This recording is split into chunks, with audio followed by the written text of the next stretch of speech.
East African nations have endorsed Kenya's Amina Mohamed in her bid to run for chairperson of the African Union Commission. Mohamed is one of the candidates set to replace Nkosazana Dlamini-Zuma, whose 4-year term has come to an end. CCTV spoke exclusively to Mohamed, who is Kenya's Foreign Affairs Cabinet Secretary. We already have a roadmap, right? And that is contained in the vision, in the Agenda 2063 of the African Union. It's something that was very well prepared. It was actually in depth. The whole continent participated in crafting it, and therefore it is a document that has the consensus of the continent and which is recognized as the only blueprint that we have. And therefore my role, if I was elected, would be to faithfully but also expeditiously implement Agenda 2063, because for as long as the people at the in the villages, right, at the grassroots, do not actually feel its impact, right, then it still just remains a concept paper, right, until they feel its impact. And we can actually make that happen.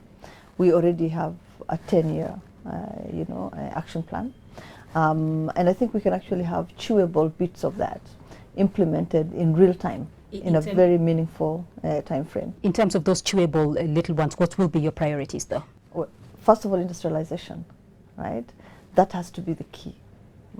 It will allow us to develop much faster than we are developing. It will create the jobs that we need. Within it, right, we need to actually diversify as fast as we can, because for a very long time we've been relying on a few primary products, right, that go to specific markets. So we need to diversify the products, but also the markets, right, so that we're able to have a much wider reach within the globe, right, and so that we as a continent, and it doesn't matter what sub-region you look at, it's the same story, it's the same picture that keeps being repeated over and over again. And the danger today is that even with the basic process of industrialization that we have begun, right, we seem to be duplicating what each other is doing.